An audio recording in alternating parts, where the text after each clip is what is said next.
الشيطان الرجيم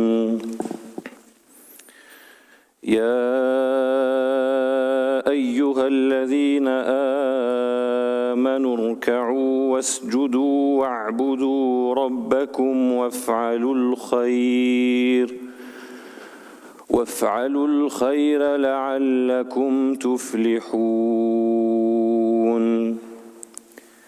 وجاهدوا في الله حق جهاده هو اجتباكم وما جعل عليكم في الدين من حرج ملة أبيكم إبراهيم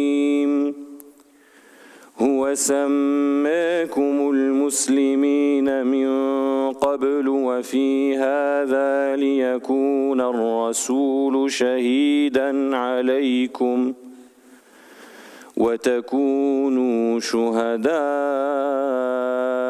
على الناس فأقيموا الصلاة وآتوا الزكاة واعتصموا بالله هو مولاكم فنعم المولى ونعم النصير صدق الله العظيم. الحمد لله والصلاة والسلام على مولانا رسول الله صلى الله عليه وسلم. سبحانك لا علم لنا إلا ما علمتنا إنك أنت العليم الحكيم. سبحانك لا فهم لنا إلا ما فهمتنا إنك أنت الجواد الكريم. رب اشرح لي صدري ويسر لي أمري واحلل عقدة من لساني يفقه قولي أما بعد. السلام عليكم ورحمة الله وبركاته. تقبل الله منا ومنكم صالح الأعمال والقربات. Nous demandons à Allah tabaraka wa ta'ala qu'il accepte de nous nos œuvres vertueuses. Amin. كما تعلمون الله تبارك وتعالى أوجدنا في هذه الدنيا لمقصد عظيم، ولا يخفى عليكم أن الغاية الأسمى من إيجادنا في هذه الدار هي أن نعبد الله تبارك وتعالى، أن نخلص له العبودية والعبادة. يقول المولى عز وجل في الذكر الحكيم: وما خلقت الجن والإنس إلا ليعبدون. La raison principale pour laquelle Allah tabaraka wa ta'ala nous a mis au monde, comme vous le savez très bien, c'est uniquement pour qu'on l'adore, pour qu'on adore Allah tabaraka wa ta'ala. Allah tabaraka wa ta'ala dit dans le Coran: وَمَا خَلَقْتُ الْجِنَّ وَالْإِنسَ إِلَّا لِيَعْبُدُونَ. Dans le sens du verset, je n'ai créé les génies et les humains uniquement pour qu'ils m'adorent. Le but principal donc de notre création, c'est d'adorer Allah tabaraka wa ta'ala.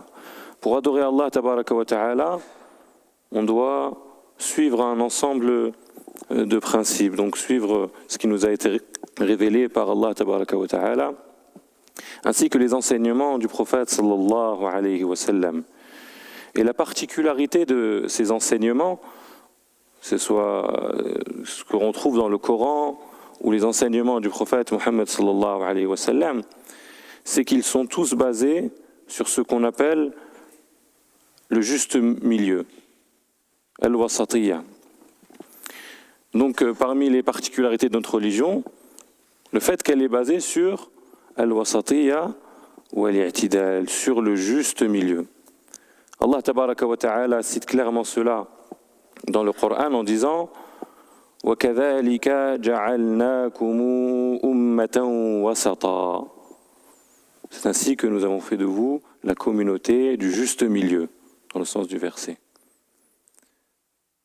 Toutes les choses qu'on va vouloir accomplir, c'est-à-dire tous les actes religieux qu'on va vouloir accomplir dans notre vie, vont suivre cette règle-là, cette règle générale, qui est al-wasatiyya.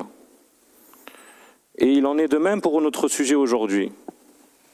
Le sujet, comme vous le savez, est comment trouver le juste équilibre entre ce bas monde, les occupations qu'on va y avoir, et l'au-delà, c'est-à-dire comment trouver le juste équilibre entre préparation pour l'au-delà, pour la demeure qui vient après le bas monde, et ce bas monde, c'est-à-dire les occupations qu'on va y avoir, le travail, la vie de famille, les études, etc. Il peut être difficile de trouver un juste équilibre entre ces deux choses-là, entre religion et vie mondaine. Mais Allah tabaraka wa ta'ala nous a exhortés à travers divers versets coraniques sur justement la nature de cet équilibre-là, ainsi que le prophète Muhammad sallallahu alayhi wa sallam et les savants rahimahumullah. Et donc, parmi les hadiths où le prophète sallallahu alayhi wa sallam nous montre justement comment on doit se comporter dans ce bas monde, et il nous expose les catégories de personnes qu'on trouve dans ce bas monde. Il y a le hadith très connu où le prophète sallallahu alayhi wa sallam dit Man kanatid dunya hammahu, celui qui a comme souci principal le bas monde. Ici, le prophète sallallahu alayhi wa sallam nous parle de souci. Et quand les savants disent, le prophète sallallahu alayhi wa sallam nous expose ce mot-là, le souci, c'est ce qu'on va porter dans notre quotidien. Ce sera notre priorité dans ce bas monde. C'est-à-dire qu'à mon réveil, c'est la première chose à laquelle je vais penser. Et avant de me coucher, c'est la dernière chose qui va me venir à l'esprit. C'est ce qu'on appellera le souci du croyant. Celui qui dans ce bas monde a comme souci principal les biens éphémères de ce bas monde, son travail, ses études, son mariage, et etc. Et qui a fait de ce souci-là la priorité de sa vie.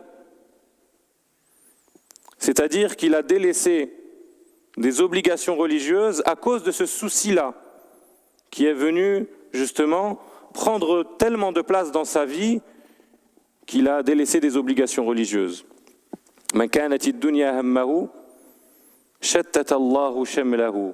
Allah tabaraka wa ta'ala l'éparpille dans ce bas monde. Wa ja'ala faqrahu bayna 'aynayhi. Et il place la pauvreté entre ses yeux.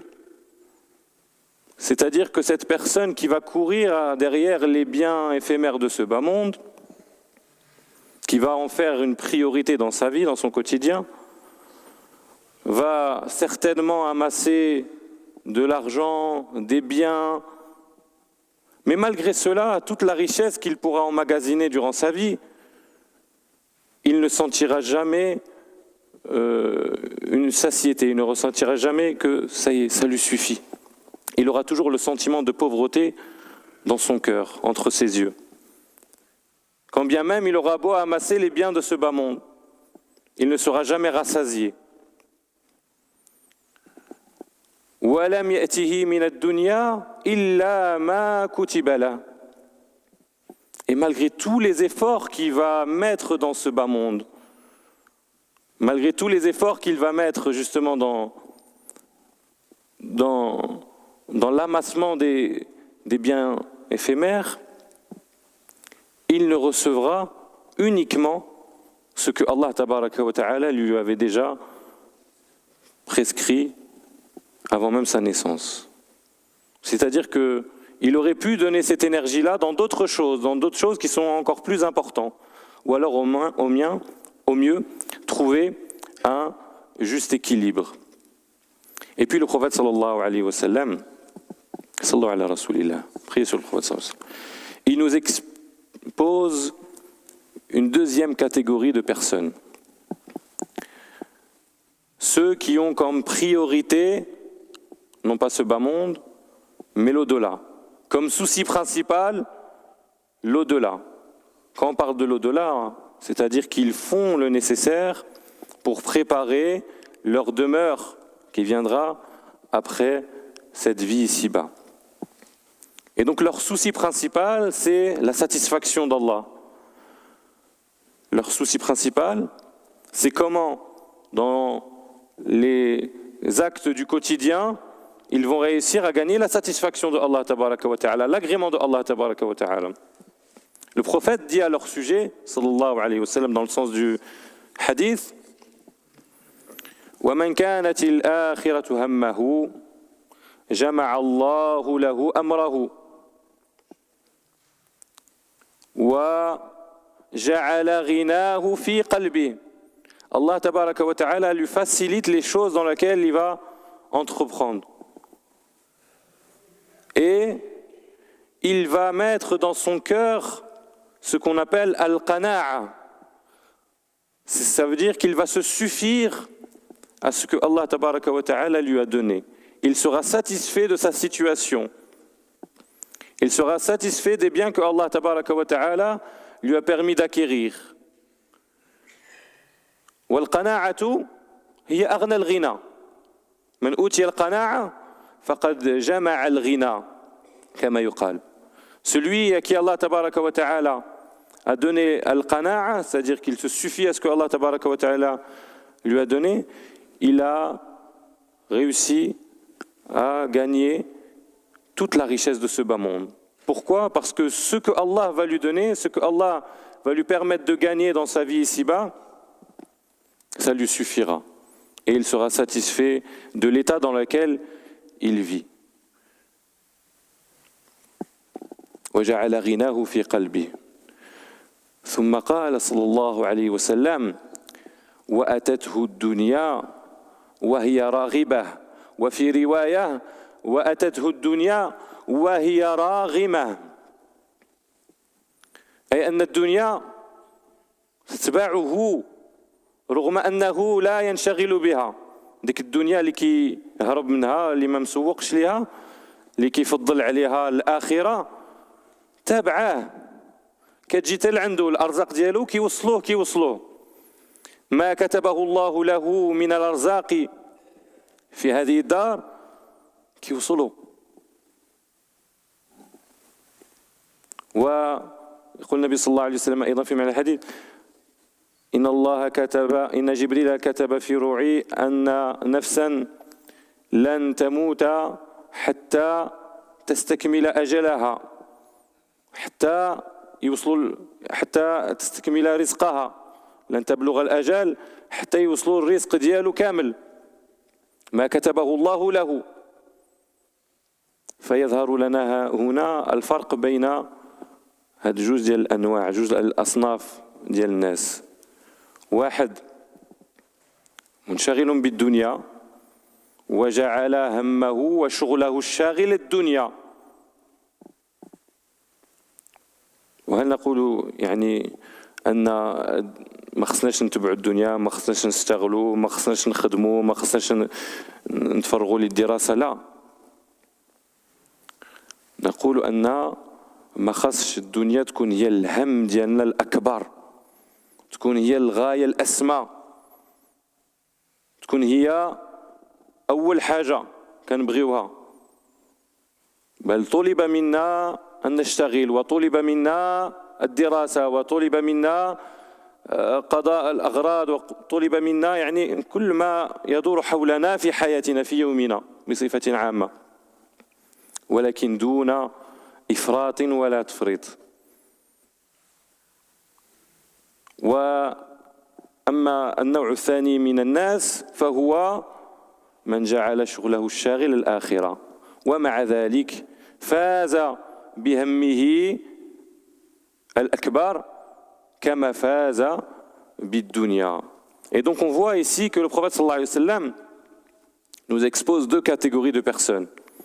La première qui a comme souci principal ce bas monde, et donc qui va avoir comme priorité le fait d'amasser les biens de ce bas monde. Est-ce qu'on veut dire par là qu'il est détestable de travailler, qu'il est détestable d'étudier, qu'il est détestable d'avoir un moment où on va s'occuper de ce bas monde? Non.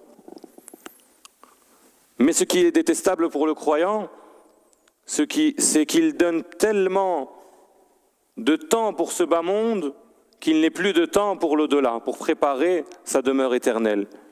Qu'il se consacre tellement au travail, à sa vie de famille, à ses études ou autres, exemple, qu'il n'a plus le temps pour accomplir les obligations religieuses qui sont la priorité.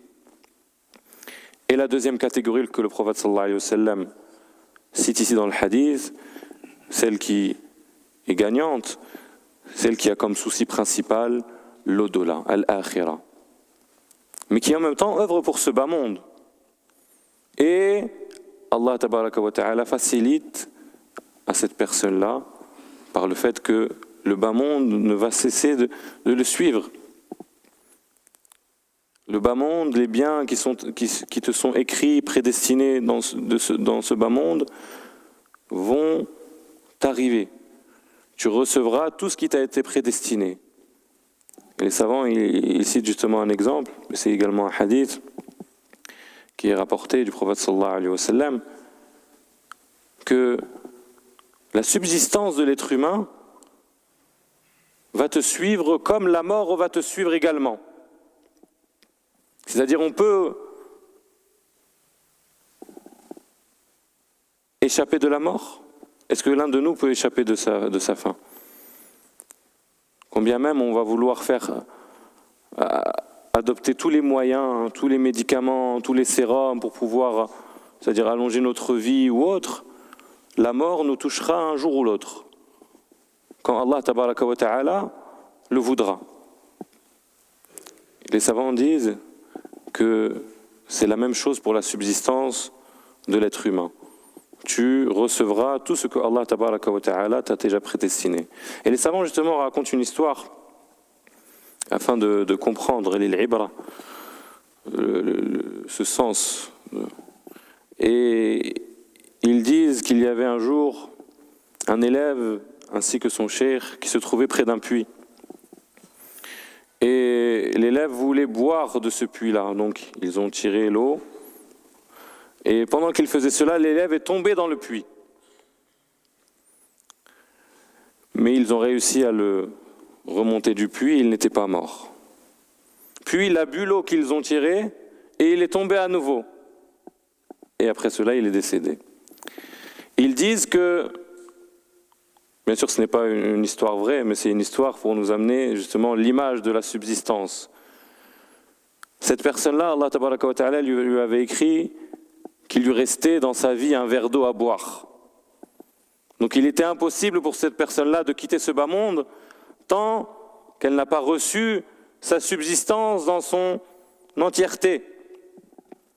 Et donc, dès qu'il a reçu la dernière partie de sa subsistance, à ce moment-là, il a pu quitter ce bas monde. وكذلك ممن تكلم في هذا الباب إمام جليل ابن عطاء الله السكندري، حيث قال في حكمه، وهو عالم جليل متوفى سنة 900 للهجرة، له كتاب جمع فيه الحكم تسمى الحكم العطائية، وله حكمة يقول فيها: اجتهادك فيما ضمن لك وتقصيرك فيما طلب منك دليل على انطماس البصيرة منك. معناها أن تجتهد فيما ضمنه الله لك من الأرزاق، والمعنى هنا أن تبالغ في الاجتهاد، يعني أن تبالغ في الاشتغال بالدنيا الذي هو مضمون، وتقصيرك فيما طلب منك، وأن تكون مقصرا من جهة الله تبارك وتعالى مما طلبه الله تبارك وتعالى منك من الأعمال والفرائض.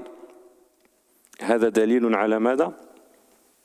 هذا دليل على انطماس البصيرة، على أن قلبك وقع في غفلة. والبصيرة هي نور يضعه الله تبارك وتعالى في القلوب، به يميز المرء بين الحق والباطل، ويميز بين الفرض والنفل وبين ما هو من الأولويات وبين ما هو ثانوي وبين ما يجب فعله الآن وبين ما يمكن أن يؤخرها. Et donc, parmi les paroles également de nos savants sur le sujet, la sagesse d'un imam nommé Ibn Ata'illah al-Sakandari, qui est décédé en l'an 709 de l'Hégire. Il a un livre où il a répertorié un grand nombre de sagesses. Ce sont des citations qu'on appelle des sagesses, car il y a dans ces citations-là beaucoup d'enseignements. Et il dit, rahimahullah, le fait que tu donnes beaucoup d'efforts dans ce qui t'a été garanti et que tu négliges ce qui t'a été demandé est un signe que ton cœur a plongé dans l'insouciance. Qu'Allah nous en préserve. Le fait que tu redoubles d'efforts dans ce qui t'a été garanti. Qu'est-ce qui nous est garanti dans ce bas monde? Notre subsistance. Le fait que tu fasses de ta priorité le fait d'amasser les biens de ce bas monde et que ton effort dans ce bas monde soit une barrière entre toi et l'adoration de Allah tabaraka wa ta'ala. Et le fait que tu ne donnes pas à Allah son droit, que tu ne respectes pas les obligations religieuses, est un signe que ton cœur a plongé dans l'insouciance, que ton cœur a été privé de clairvoyance. La clairvoyance qui est une lumière que Allah tabaraka wa ta'ala met dans le cœur de ses serviteurs.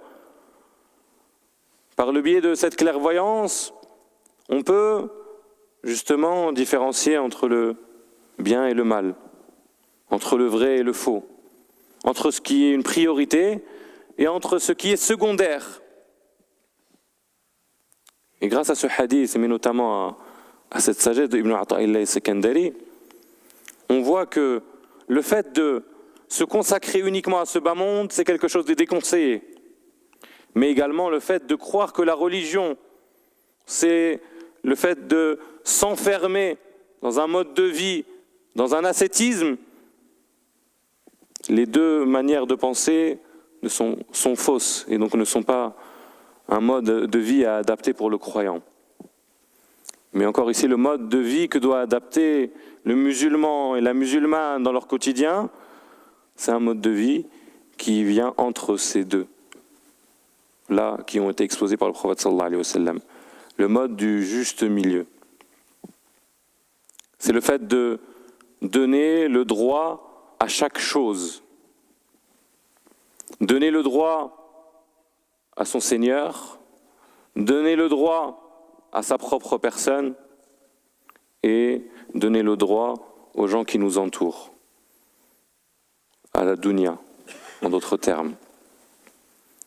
Donner le droit à Allah tabaraka wa ta'ala qui est la priorité. Quand on ne veut pas imaginer donner le droit à notre propre personne et à ce bas monde sans donner le droit à Allah tabaraka wa ta'ala. Et quand on parle de donner le droit, c'est-à-dire consacrer un moment pour Allah, consacrer un moment pour notre vie ici-bas, notre vie de famille, notre travail, nos activités de manière générale, et consacrer un moment pour notre propre personne, pour le repos, pour manger, etc. C'est ainsi que le prophète sallallahu alayhi wa sallam nous expose le mode de vie du croyant et de la croyante.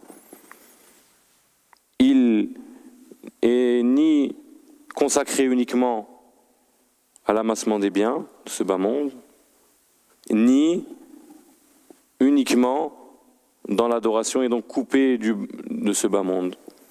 Il est dans un entre-deux.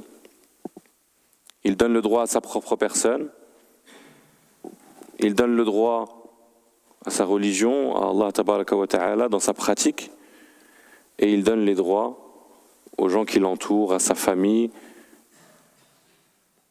Et il y a un exemple qui a été cité dans un hadith également, qui peut illustrer cela. Un jour, Abu Bakr radiallahu anhu, il marchait, il a croisé Hanzala, un autre compagnon. Et Hanzala dit à Abu Bakr radiallahu anhu, Nafaqa Hanzala. On pourrait traduire par Hanzala a été touché par l'hypocrisie. Alors là, Abu Bakr radiallahu anhu ne pouvait pas imaginer cela de Hanzala, un grand compagnon. Donc il lui a dit, développe-moi l'idée. Pourquoi est-ce que tu dis cela de ta propre personne? Il dit à Abu Bakr, quand nous sommes auprès du prophète sallallahu alayhi wa sallam et qu'il nous expose le paradis et l'enfer, c'est comme si ils étaient devant nous, comme si on les voyait de nos propres yeux.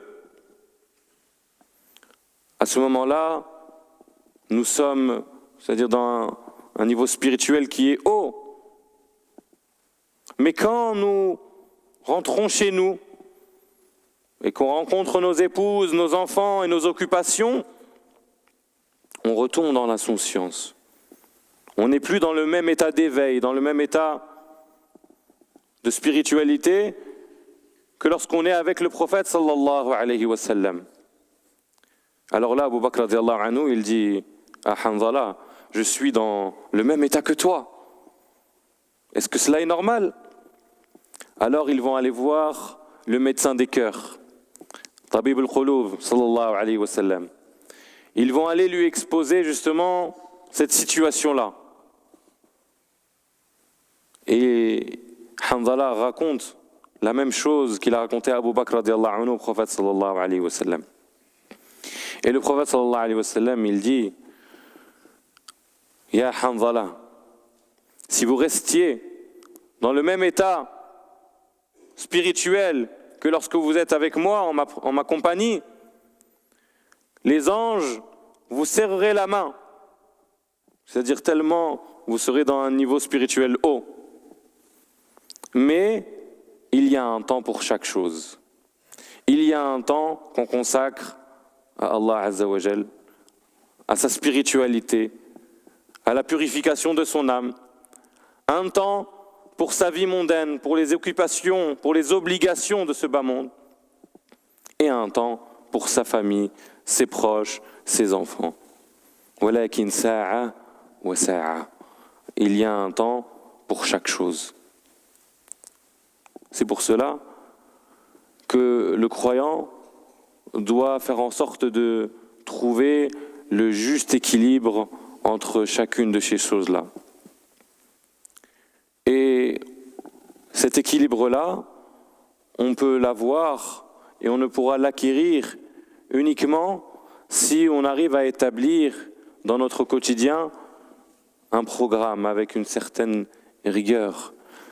Adopter des pratiques qu'on va faire avec constance, comme le fait d'avoir un minimum de lecture de Coran journalier, un minimum d'invocation et d'évocation dans notre journée. Mais là, je ne parle pas d'œuvres qu'on va faire puis arrêter, c'est-à-dire en quelques jours, mais plutôt d'œuvres qu'on va adopter dans notre quotidien et qu'on va garder durant toute notre vie. Quand bien même ces œuvres seraient très peu ou minimes à nos yeux, mais sachez qu'aux yeux d'Allah tabaraka wa ta'ala, auprès d'Allah tabaraka wa ta'ala, ces œuvres ont une grande importance. Car les œuvres qui ont le plus d'impact sur l'âme du croyant et de la croyante sont les œuvres les plus constantes. Et le prophète sallallahu alayhi wa sallam, il dit أحب الأعمال إلى الله أدومها وإن قل. Les œuvres les plus aimées auprès de Allah Azza wa Jal sont les œuvres qui sont effectuées avec constance, quand bien même ces œuvres seraient minimes. Quand bien même je lis une seule ligne du Coran par jour, quelques versets du Coran par jour. Mais si j'adopte cette habitude avec constance, cela aura un effet sur ma propre personne et me permettra d'atteindre un juste équilibre dans ma religion. Car ce qui est critique pour l'âme du croyant, c'est de délaisser totalement la religion et de s'occuper uniquement du côté mondain. Et si on ne s'impose pas une pratique journalière, on risque justement de tomber dans cette spirale qui va nous faire tomber dans la négligence et donc dans l'insouciance. Et vous savez très bien ce que Allah tabaraka wa ta'ala dit à propos des insouciants dans le Coran. Allah tabaraka wa ta'ala dit dans l'un des versets وَلَقَدْ ذَرَأْنَا لِجَهَنَّمَ كَثِيرًا مِنَ الْجِنِّ وَالْإِنسِ بماذا وصفهم؟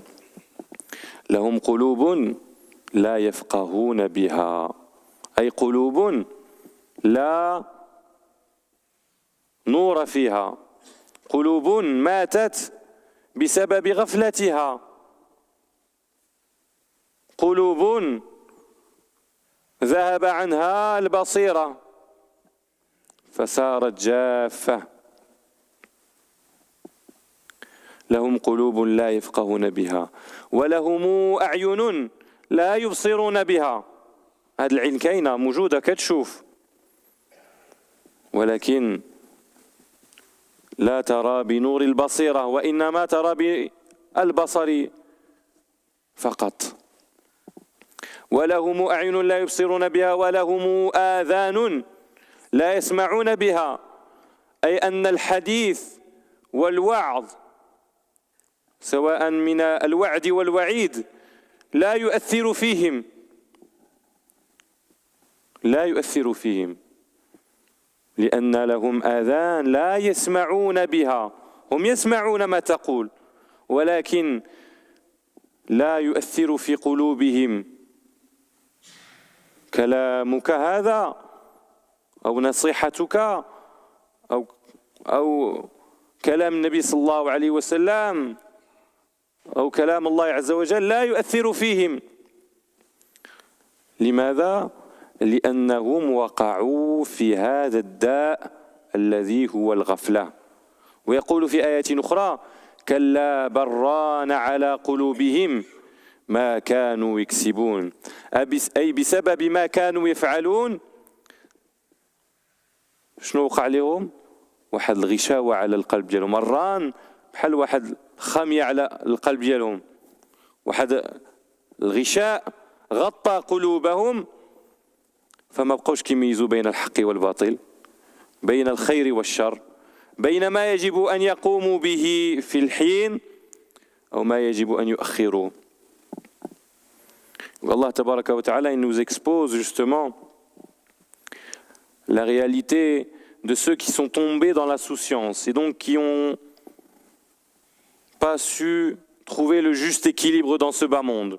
Car ce qui est dangereux, comme je le disais, pour l'être humain, pour le musulman et la musulmane, c'est de se focaliser uniquement sur la quête de ce bas monde.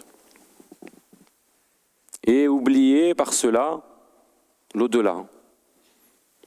Et quand on dit bas monde, qu'est-ce qu'on veut dire par là? Qu'est-ce que c'est la réalité de ce bas monde? Le bas monde en réalité c'est le pont qui nous permet d'atteindre la vie éternelle.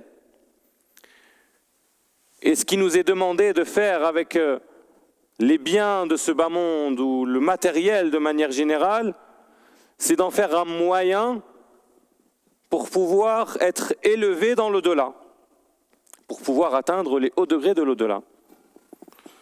Est-ce que c'est déconseillé en islam d'être riche, par exemple? Non, au contraire. Beaucoup de compagnons étaient très riches. Uthman ibn Affan, radiyallahu anhu, en est un exemple, par exemple. C'est un exemple concret. Certains savants disent que si on venait à compter la richesse de Uthman ibn Affan aujourd'hui avec notre monnaie actuelle, il serait millionnaire, voire milliardaire. Mais qu'est-ce qu'il a fait avec cette richesse-là? il l'a utilisé pour préparer sa demeure dans l'au-delà.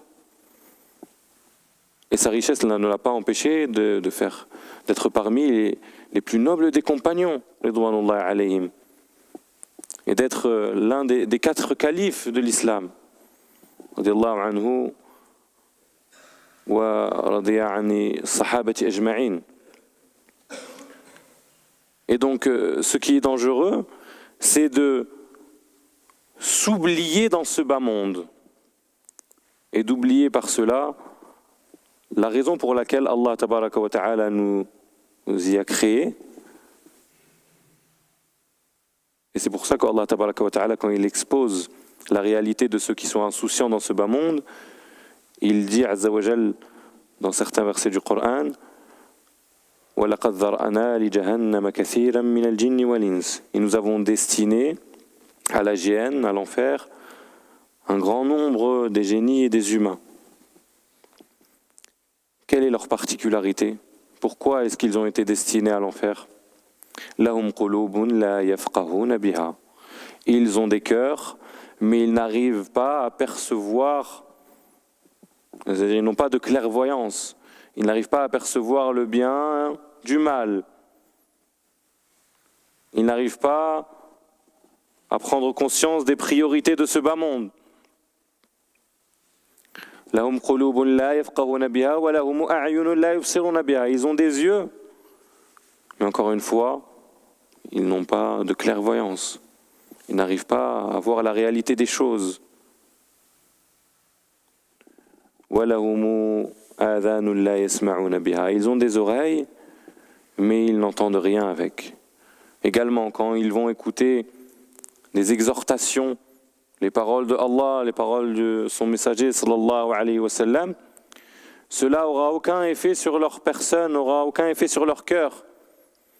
Pourquoi? Parce qu'ils font partie de ceux que Allah tabaraka wa ta'ala dit: Ulaika كالأنعام بل هم أضل أولئك هم الغافلون. Ceux-là sont les insouciants. Également, dans le sens d'un autre verset, Allah tabaraka wa ta'ala expose les insouciants comme ceux qui ont eu un cœur qui a été couvert. كَلَّا بَرَّانَ عَلَى قُلُوبِهِمْ. Leur cœur a été scellé. Et donc ils n'arrivent plus encore à voir la réalité des choses. Ils n'arrivent plus à différencier entre le bien et le mal et entre ce qu'ils doivent faire et ce qu'ils ne doivent pas faire. D'où l'importance d'avoir chaque jour, quotidiennement, une pratique qu'on va pouvoir installer au long terme. Que ce soit la lecture du Coran, que ce soit des invocations, des évocations, car cela fait partie de la pratique du prophète sallallahu alayhi wa sallam. Et dans ce sens, le prophète sallallahu alayhi wa sallam avait l'habitude de dire dans ses invocations: Allahumma la taj'ali ad-dunya akbara hammina.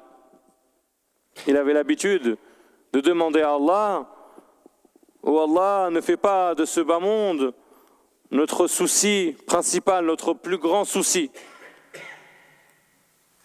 Il demandait à Allah tabaraka wa ta'ala cela fréquemment, sallallahu alayhi wa sallam. Et il est important d'entretenir son âme afin qu'elle ne tombe pas dans l'insouciance. Et là, l'âme, elle se nourrit justement des œuvres vertueuses. Elle se nourrit du Coran. Elle se nourrit de l'invocation, de l'évocation d'Allah. Elle se nourrit dans les assemblées où on évoque Allah et on parle du messager d'Allah sallallahu alayhi wa sallam. C'est notamment en participant dans les assises à la mosquée qu'on arrive justement à nourrir notre âme. En participant aux prières quotidiennes à la mosquée qu'on arrive à nourrir son âme. Car l'âme de l'humain, elle a différents états. Entre une âme bestiale, une âme qui va appeler au mal et réprimander la personne quand elle voudra faire du bien. Une âme qui va réprimander celui qui va faire du mal et l'appeler à faire du bien. Et une âme qui sera en paix avec les bonnes œuvres, qui appellera constamment l'humain à faire les œuvres que Allah tabaraka wa ta'ala a agréées. Et ces états d'âme, ils sont différents d'une personne à l'autre, en fonction de l'effort que chacun va faire sur sa propre personne, en fonction des efforts que chacun va fournir afin de purifier cette âme. Et Allah tabaraka wa ta'ala dit قَدْ أَفْلَحَ مَنْ زَكَّاهَا وَقَدْ خَابَ مَنْ دَسَّاهَا. A certes réussi celui qui a purifié son âme. C'est-à-dire réussi dans ce bas monde. Le but de ce bas monde, c'est purifier son âme et faire en sorte d'atteindre une proximité, la proximité de Allah tabaraka wa ta'ala, de quitter ce bas monde alors qu'on a réussi à purifier son âme de tous les maux intérieurs. Et parmi les maux qu'on retrouve, et les maladies du cœur, le fait justement de porter dans son cœur l'amour de ce bas monde et de négliger les œuvres qui nous seront utiles lors de la rencontre avec Allah Azza wa Jal dans l'au-delà. C'est pour ça qu'il est important, mes frères, mes sœurs, d'adopter une certaine conduite et de comprendre que dans cette vie, l'humain ne doit ni se consacrer complètement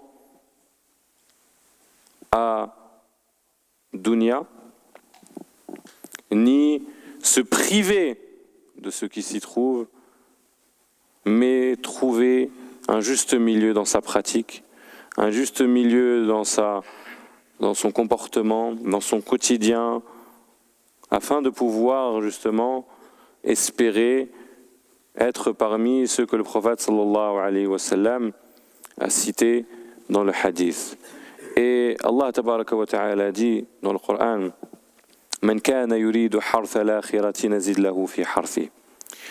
Wa man kana yuridu hartha ad-dunya nutihi minha wa ma lahu fi al-akhirati min nasir.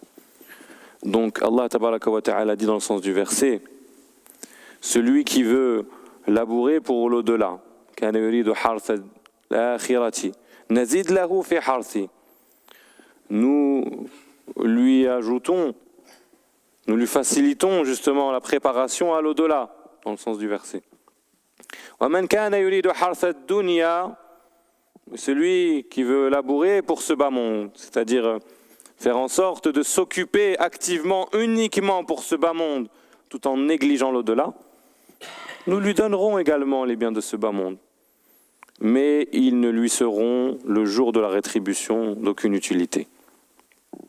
Donc le sens général du verset, c'est qu'on doit avoir comme souci principal, en tant que croyant, en tant que musulman, l'au-delà. Sans oublier qu'on a également des obligations dans ce bas monde. Et c'est exactement le sens du verset. Allah tabaraka wa ta'ala dit: وَابْتَغِ فِي مَا آتَاكَ اللَّهُ الدَّارَ الْآخِرَةَ وَلَا تَنْسَ نَصِيبَكَ مِنَ الدُّنْيَا وَأَحْسِنْ كَمَا أَحْسَنَ اللَّهُ إِلَيْكَ وَلَا تَبْغِ الْفَسَادَ فِي الْأَرْضِ إِنَّ اللَّهَ لَا يُحِبُّ الْمُفْسِدِينَ وَابْتَغِ فِي مَا آتَاكَ اللَّهُ الدَّارَ الْآخِرَةَ. أي بحث ووجد نفسك للآخرة. كن دائما في المسارعة في الخيرات لتستعد للآخرة، كتوجد النفس ديالك للآخرة. ولا تنسى نصيبك من الدنيا. هنا الوسطية والاعتدال، يعني تجتهد على الآخرة وتجتهد على مقامك عند الله، ومع ذلك لا تنسى مقامك في الدنيا. لا تنسى الضروريات اللي عندك في هذه الدنيا. لا تنسى الأسرة ديالك، الحق ديال الأسرة ديالك، الحق ديالك، الحق بالشغل وأنت تخدم الأسرة ديالك.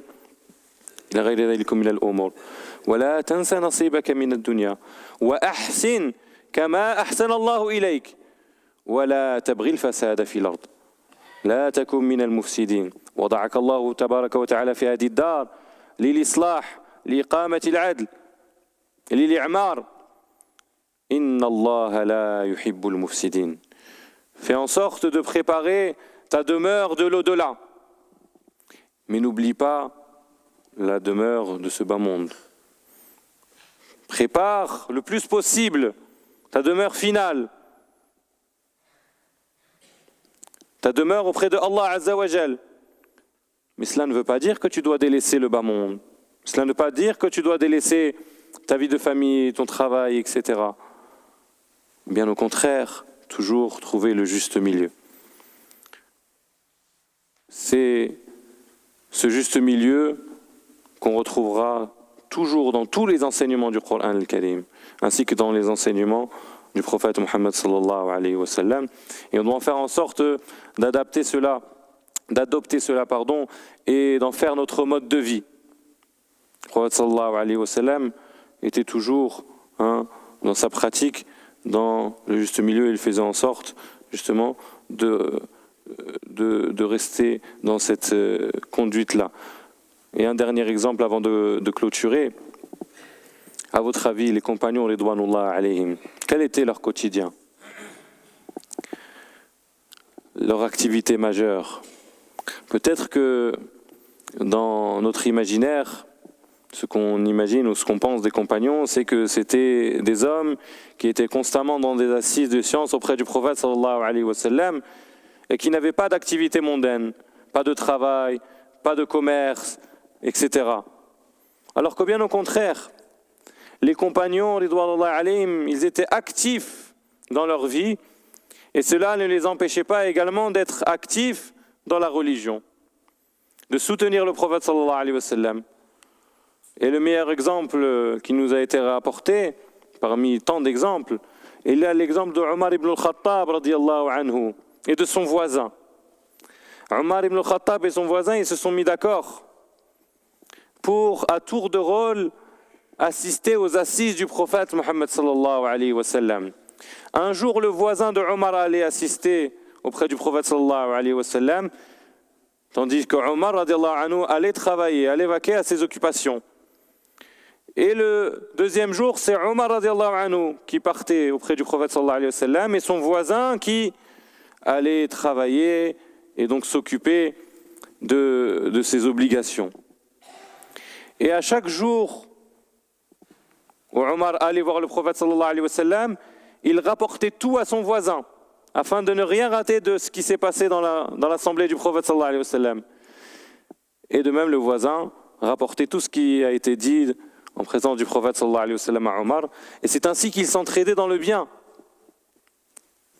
Et qu'ils ne délaissaient ni leurs obligations religieuses et ils profitaient de la présence du prophète sallallahu alayhi wa sallam, de ses enseignements, de ses sagesses, tout en également en étant présents et actifs dans leur vie mondaine, dans leur travail, dans leur commerce.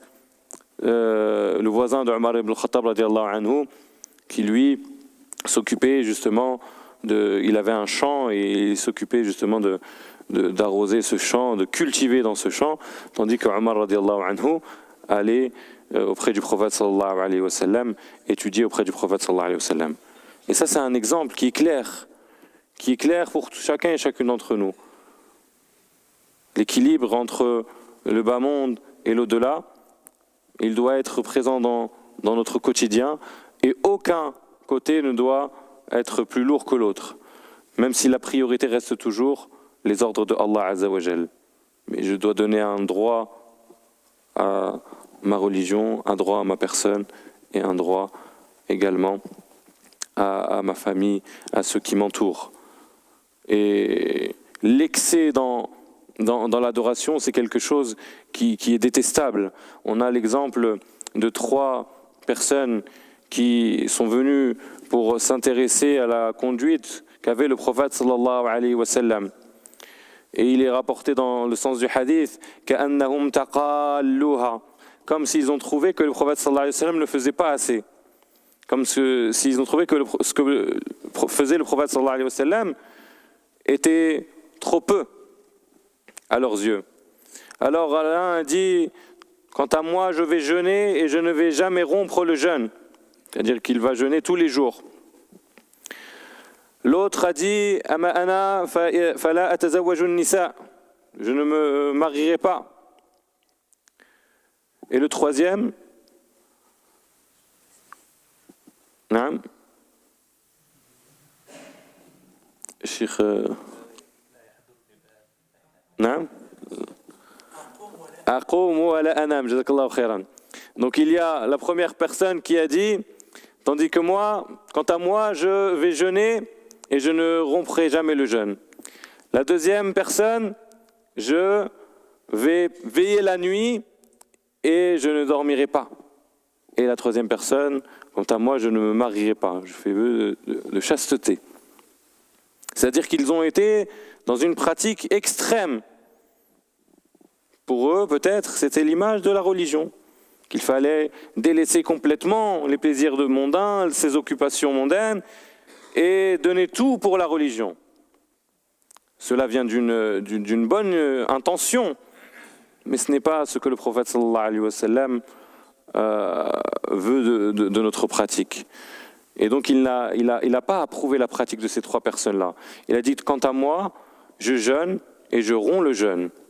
Et je veille la nuit et je dors un peu. Et je me marie. Il a encore, sallallahu alayhi wa sallam, donné à sa communauté une leçon dans l'équilibre entre le bas monde et l'au-delà. نسأل الله تبارك وتعالى أن ينفعنا بما سمعنا وأن يزدنا علما ينفعنا. Demandons à Allah tabaraka wa ta'ala qui nous permette justement d'adopter ce mode de vie dans notre quotidien afin d'être présent dans ce que Allah tabaraka wa ta'ala veut agréer pour nous et en même temps dans tout ce qui est en relation avec le côté mondain. Amin. Allahumma salli ala sayyidina Muhammad wa ala alihi wa sahbihi wa sallim taslima. Allahumma salli ala sayyidina Muhammadin kullama dhakaraka wa dhakarahu adh-dhakirun. Allahumma salli ala sayyidina Muhammadin kullama ghafala wa dhikri al-ghafilun. Allahumma salli ala sayyidina Muhammadin fi kulli anin wa hin. Allahumma salli ala sayyidina Muhammadin fil mala'i al-a'la ila yawm ad-din. Subhana rabbika rabbil izzati amma yasifun wa salamun ala al-mursalin. والحمد لله رب العالمين.